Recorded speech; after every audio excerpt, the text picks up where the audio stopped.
Quando foi a última vez que você fez algo sem pensar nas consequências, sem calcular os riscos envolvidos, sem antecipar a reação das pessoas ao seu redor, sem aquela voz insistente na sua cabeça dizendo: cuidado, isso pode dar muito errado.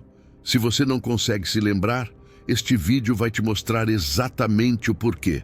Carl Jung, um dos maiores nomes da psicologia, descobriu algo perturbador sobre o que acontece com crianças que crescem sob a sombra de pais narcisistas. Ou melhor, figuras parentais excessivamente controladoras. Algo que explica por que tantas pessoas levam vidas tão rígidas, tão controladas, tão calculadas. Por que não conseguem simplesmente ser? Porque a leveza, a espontaneidade, parecem algo impossível de alcançar. Não é só que pais com essa tendência criam filhos com problemas de autoestima. Eles destroem algo muito mais fundamental. Eles sufocam, eles asfixiam a espontaneidade. E fazem isso de uma forma tão sistemática, tão invisível, que a vítima, muitas vezes, nem percebe o que foi perdido. Vamos te mostrar exatamente como isso acontece, mecanismo por mecanismo. E quando você entender, vai finalmente compreender por que a vida, às vezes, parece um peso insuportável. Mas antes de tudo, o que significa ser espontâneo? Uma criança saudável é naturalmente espontânea. Ela sente vontade de correr e corre, sente vontade de gritar e grita. A curiosidade a move e ela explora, sente alegria e a expressa. Não existe filtro entre o impulso interno e a ação externa. Não existe cálculo, não existe medo. Jung chamou essa energia de o eterno menino, puer aeternus no masculino, e a eterna menina, puella a eterna no feminino, a criança eterna, o arquétipo da vitalidade, da curiosidade, da liberdade, da espontaneidade. É uma energia essencial para a saúde psíquica, é o que nos permite brincar, criar, explorar, viver com leveza. Mas em lares onde o controle é a norma, essa energia é sistematicamente destruída. E é assim que acontece. O primeiro mecanismo é a punição da alegria. Imagine uma criança de 4 anos brincando. Ela encontrou algo que a fascina. Pode ser um bichinho, uma joaninha no jardim, pode ser uma pedrinha brilhante, pode ser simplesmente o sol entrando pela janela e criando um arco-íris no chão. Ela está completamente absorvida no momento, completamente presente, completamente viva. E, naturalmente, ela faz barulho, ri, grita de excitação, pula, se movimenta livremente. O pai ou a mãe, com essa tendência controladora, não tolera isso. Para com esse barulho agora, você está me irritando. Por que você não consegue ficar quieta? Você é muito agitada. Em criança congela. A alegria, aquele sentimento puro e vibrante, agora está associada à desaprovação, à irritação, ao olhar frio da figura parental. Isso acontece uma vez, e a criança talvez esqueça, mas não acontece uma vez.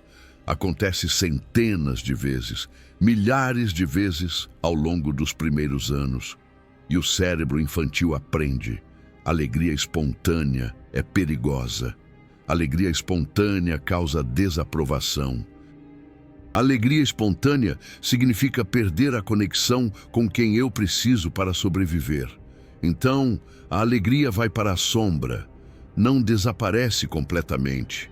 Fica guardada, reprimida, esperando, e no lugar dela surge cautela, vigilância, um cálculo constante sobre o que é seguro expressar.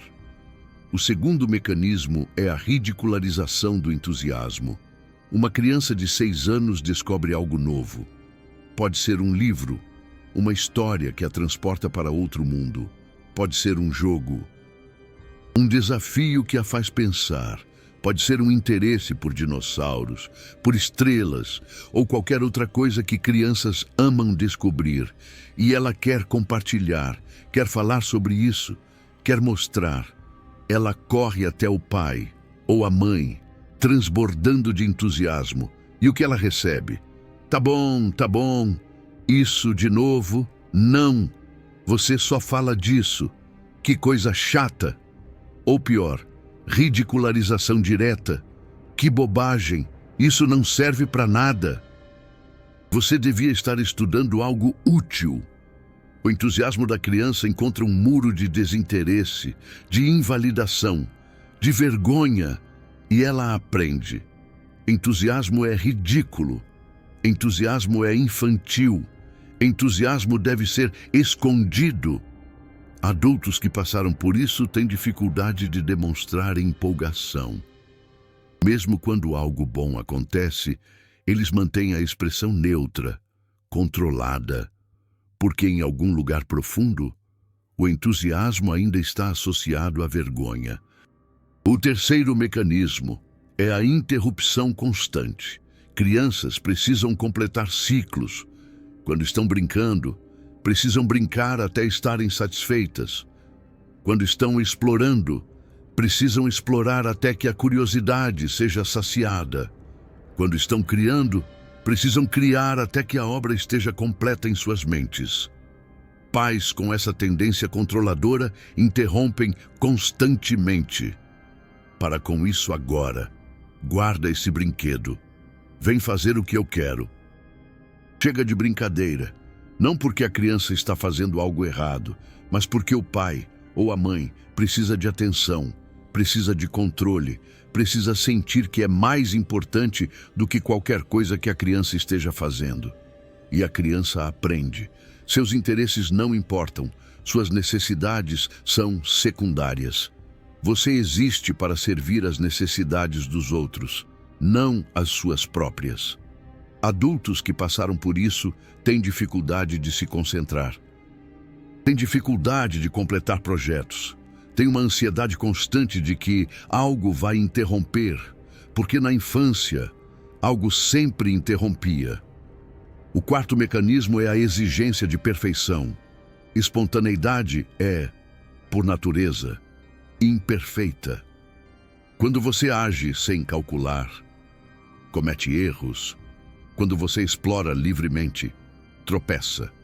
Quando você cria sem filtro, produz coisas imperfeitas. Isso é normal. Isso é saudável. É assim que aprendemos. Mas pais com essa tendência não toleram imperfeição. Olha o que você fez. Você sempre estraga tudo. Por que você não consegue fazer direito? Eu tenho vergonha de você. A criança aprende que errar é catastrófico, que imperfeição significa rejeição, que só é seguro agir quando se tem certeza absoluta do resultado. E assim, a espontaneidade morre, porque espontaneidade exige tolerância ao erro. E a criança que cresce sob essa pressão não pode errar. Adultos que passaram por isso são perfeccionistas paralisados. Não conseguem começar projetos porque eles podem não ficar perfeitos.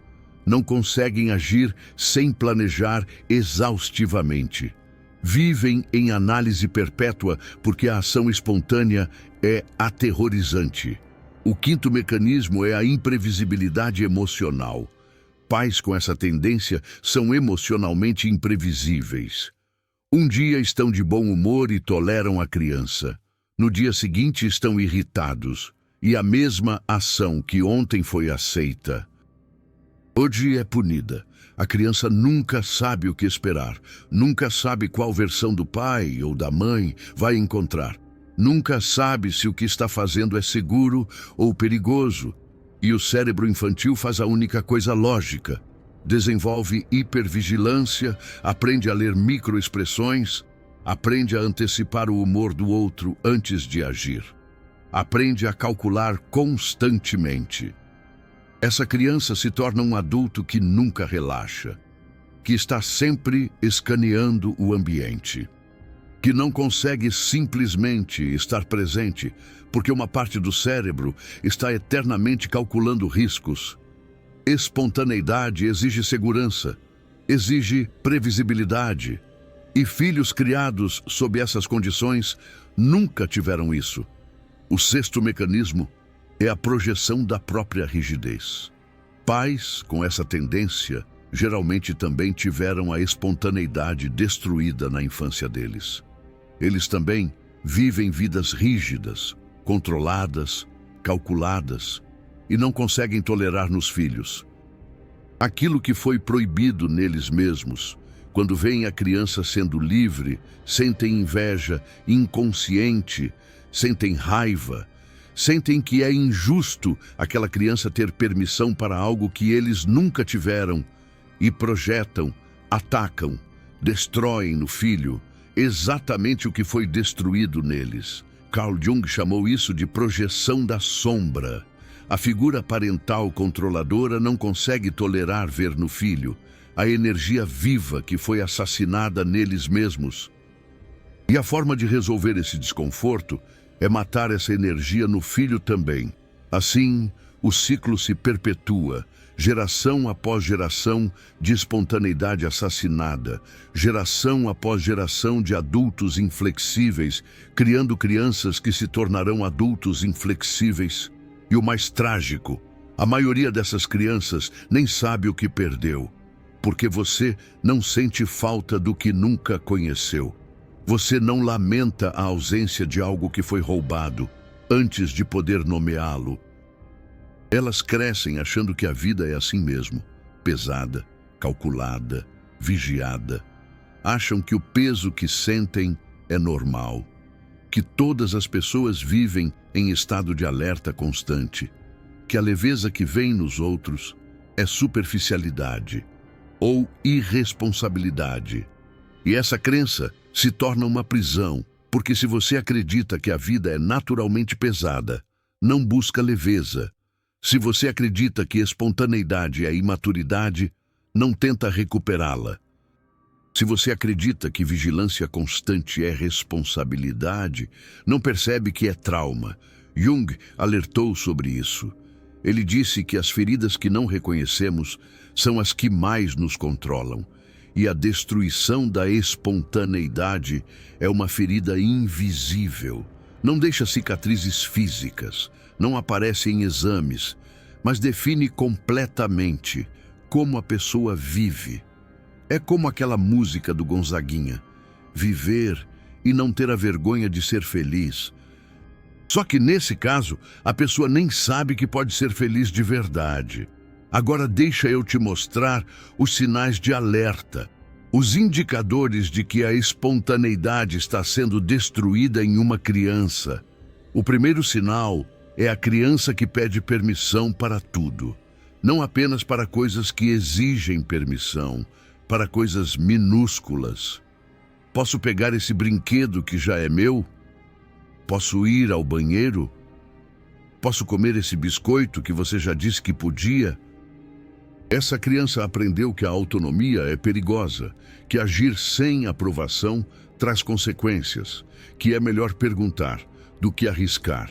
O segundo sinal é a criança que não expressa preferências. Quando perguntada o que quer comer, o que quer fazer, o que quer vestir, ela diz tanto faz ou o que você quiser. Não porque realmente não tenha preferências, mas porque aprendeu que ter preferências é perigoso, que expressar vontade própria traz punição. É como se a criança pensasse, se eu escolher posso errar, melhor deixar que decidam por mim. O terceiro sinal é a criança que vigia os adultos, que está sempre atenta ao humor dos pais, que muda de comportamento dependendo de como o pai ou a mãe está.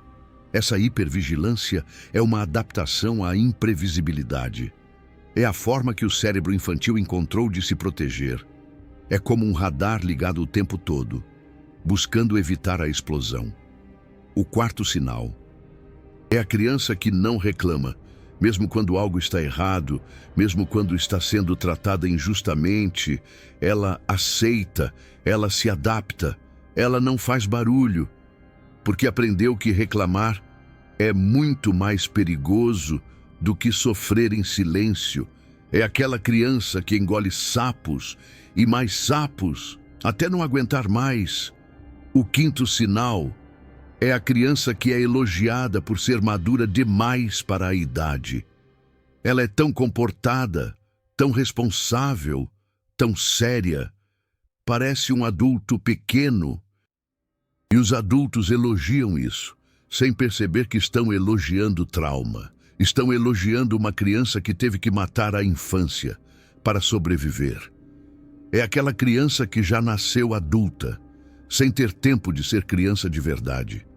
Se você reconhece esses sinais em alguma criança que conhece, preste atenção. A espontaneidade dela pode estar sendo destruída agora, nesse momento. E se você reconhece esses sinais em si mesmo quando era criança, agora você entende por que se tornou o adulto que é. Agora você entende por que a vida parece tão pesada. Agora deixa eu te mostrar como isso se manifesta na vida adulta. O adulto que teve a espontaneidade destruída vive uma vida de cálculos constantes. Antes de falar, pensa: isso é seguro dizer?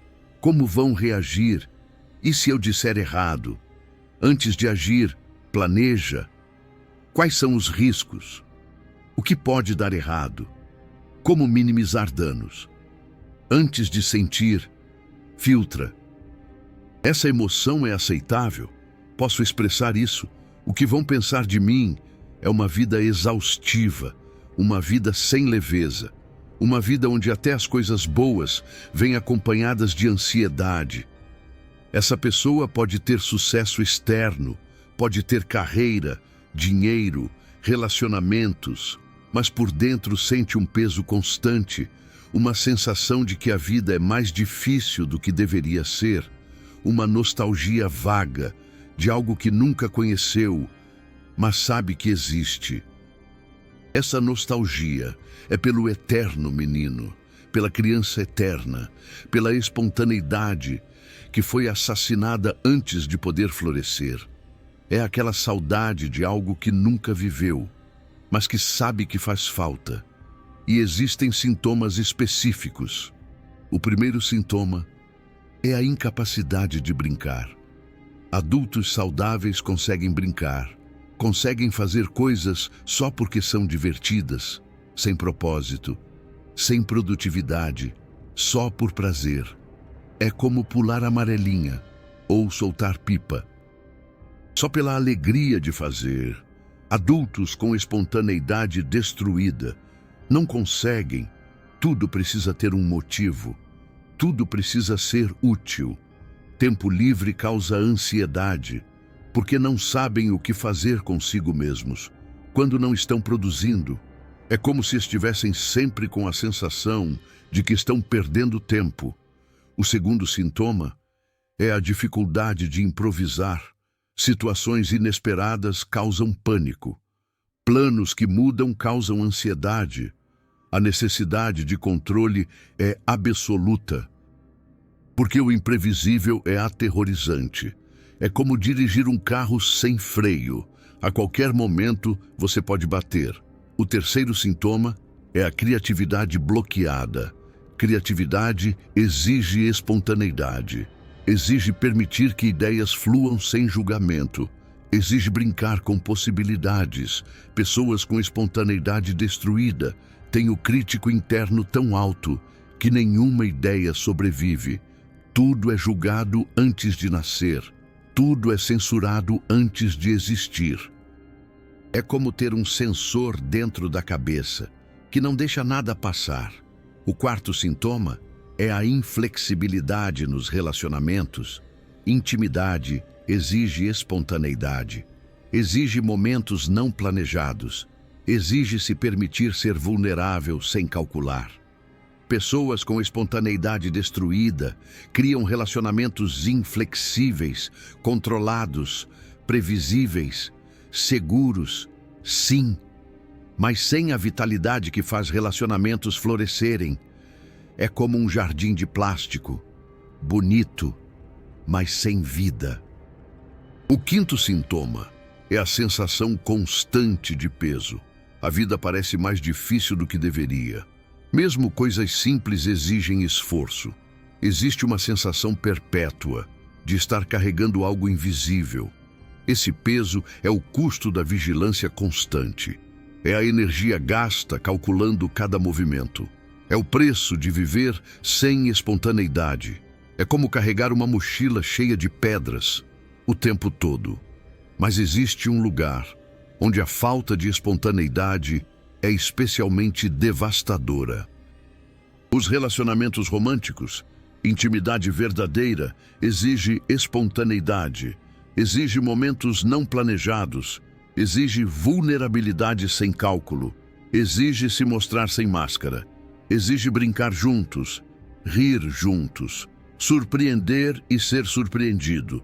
É como dançar na chuva, sem se preocupar com o que os outros vão pensar. Pessoas com espontaneidade destruída criam relacionamentos funcionais, organizados, previsíveis, seguros no sentido de que nada inesperado acontece. Mas sem a vitalidade que faz o amor florescer, é como comer sempre a mesma comida, nutritiva, mas sem sabor. Elas escolhem parceiros baseadas em lógica, em adequação, em checklists. E relacionamentos podem começar assim, mas não sobrevivem assim. Porque amor exige momentos de irracionalidade, exige gestos espontâneos, exige se entregar sem calcular. É como se jogar de paraquedas, confiando que o amor vai te segurar. E essas pessoas não sabem como fazer isso. Jung observou que muitos casamentos não morrem por conflito, mas pela inflexibilidade, por uma previsibilidade excessiva, por falta do eterno menino, por falta daquela energia leve e brincalhona que mantém a conexão viva. E o mais doloroso, essas pessoas frequentemente atraem figuras parentais controladoras como parceiros, porque estão acostumadas a calcular cada passo, a se adaptar constantemente, a vigiar o humor do outro, a suprimir as próprias necessidades. Isso as torna alvos perfeitos para manipuladores. E assim, o ciclo da infância se repete. A figura parental controladora continua o trabalho que os pais começaram, continua punindo a espontaneidade, continua exigindo perfeição, continua mantendo a pessoa em estado de vigilância, e a pessoa não percebe que está repetindo o padrão, porque se sente familiar, confortável, no sentido distorcido da palavra. É o que ela conhece, é o que parece normal. Quebrar esse ciclo exige reconhecer o padrão, exige entender que a atração pelo que é familiar não significa que é saudável, exige conscientemente escolher diferente, mesmo quando parece estranho. Mas calma, porque existe algo ainda mais profundo acontecendo. Jung identificou uma dinâmica específica que acontece quando a espontaneidade é destruída. Ele chamou de domínio do Senex. Senex é o arquétipo do velho, da estrutura, das regras, do julgamento, da ordem.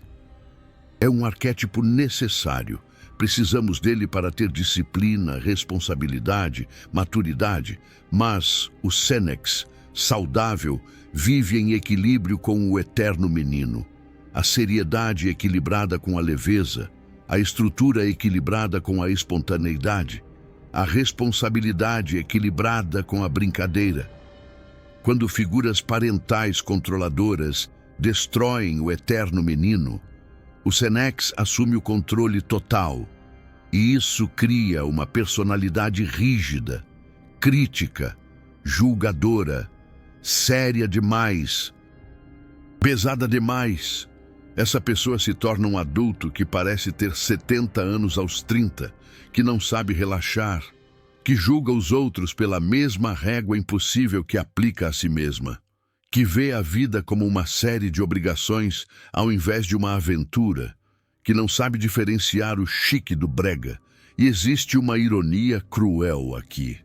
Essas pessoas geralmente são vistas como responsáveis, maduras, confiáveis. A sociedade as recompensa, o mundo do trabalho as promove. Parecem ter tudo sob controle, mas por dentro estão morrendo. Por dentro sentem que a vida está passando e elas não estão realmente vivendo. Por dentro existe uma criança de 4 anos que ainda quer brincar e nunca teve permissão. Deixa eu te dar um exemplo concreto. Uma moça de 38 anos, a Ana, veio para o processo de autoconhecimento queixando-se de burnout. Ela era bem-sucedida, carreira sólida, finanças organizadas, relacionamento estável. Na superfície, tudo perfeito, mas ela estava exausta, não fisicamente, existencialmente. A vida parecia uma longa lista de tarefas, um dever após o outro, sem alegria, sem leveza, sem motivo real para continuar. Era como se estivesse vivendo no piloto automático, sabe? Quando investigamos sua infância, descobrimos o padrão. Mãe controladora que controlava tudo, que não tolerava barulho, que ridicularizava entusiasmo, que exigia perfeição em cada tarefa, que punia qualquer expressão de espontaneidade. Era do tipo que dizia: "Na minha casa, quem manda sou eu." A Ana aprendeu muito cedo que a única forma de sobreviver era ser perfeita, controlada, previsível, útil.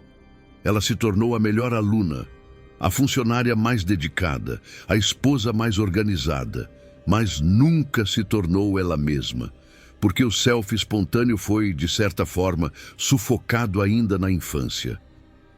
O trabalho no processo de autoconhecimento com ela não foi sobre resolver problemas externos, foi sobre ressuscitar o eterno menino, sobre dar permissão para a criança que nunca pôde brincar, finalmente brincar.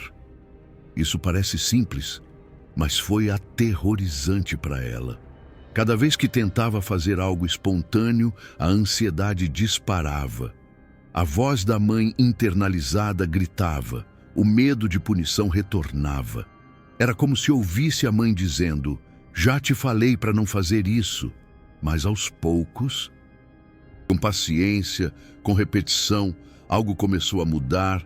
Ela começou a permitir pequenos momentos de leveza, de brincadeira, de imperfeição. Começou a se permitir pagar um mico, sabe? E algo extraordinário aconteceu. Pela primeira vez na vida, ela sentiu que estava realmente vivendo. Não apenas sobrevivendo, não apenas cumprindo obrigações, mas vivendo. Sentindo a brisa no rosto, como diz a canção. Agora, a pergunta que importa: é possível recuperar a espontaneidade destruída? Jung dizia que sim, mas o caminho é longo, é assustador e exige enfrentar exatamente o que foi proibido. A cura começa com o reconhecimento. Reconhecer que a espontaneidade foi destruída. Reconhecer os mecanismos que a destruíram. Reconhecer a voz interna que continua perpetuando a destruição. Essa voz não é sua. É a internalização das vozes das figuras parentais controladoras. É o Senex, que assumiu o controle total. É o crítico que julga cada impulso espontâneo antes que ele possa existir. É aquela vozinha que diz: "Isso não é para você." Reconhecer essa voz é o primeiro passo, porque enquanto você acha que ela é sua, você obedece. Quando percebe que é uma internalização, você pode começar a questioná-la. A cura continua com a permissão. Dar permissão para pequenos atos de espontaneidade, não grandes, não dramáticos, pequenos. Pode ser cantar no carro mesmo desafinado. Pode ser dançar sozinho na cozinha. Pode ser começar um projeto sem planejar tudo antes. Pode ser dizer algo sem calcular a reação. Soltar um "saiu" no meio do jogo de futebol. Cada pequeno ato de espontaneidade é uma microtraição ao complexo parental.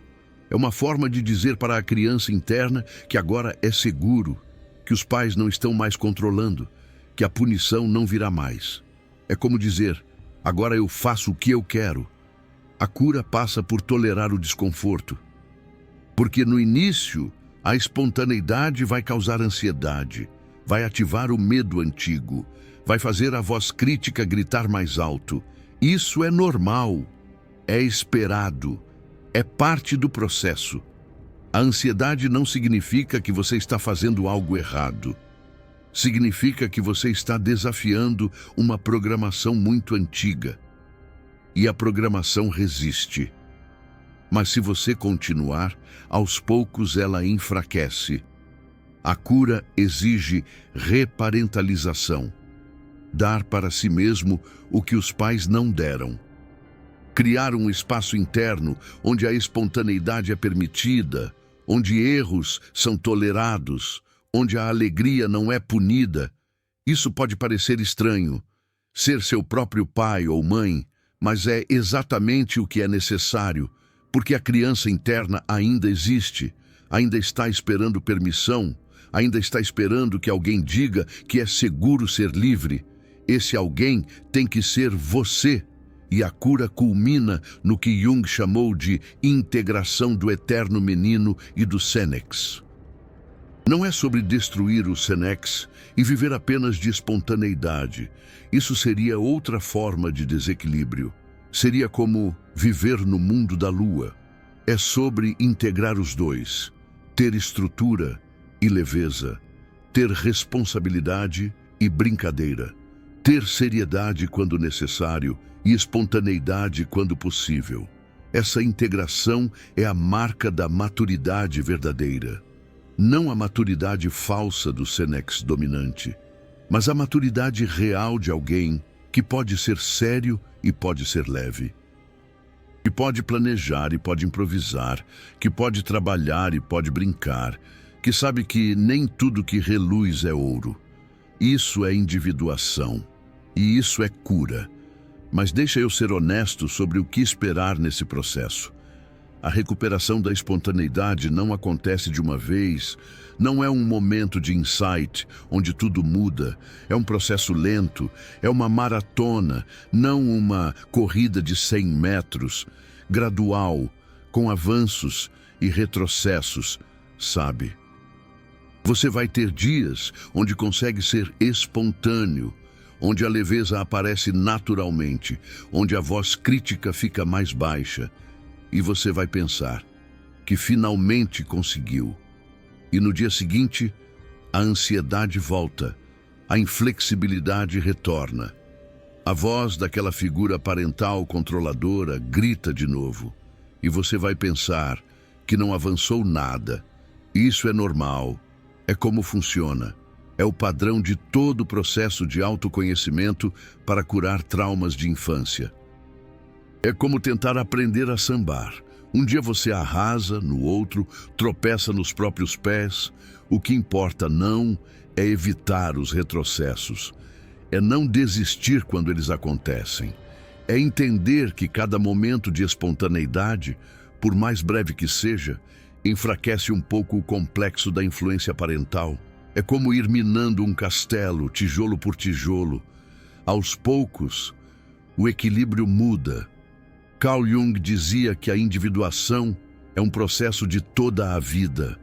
Não é um destino, é uma direção. É como seguir o rio Amazonas. Você não chega ao fim dele, você o navega.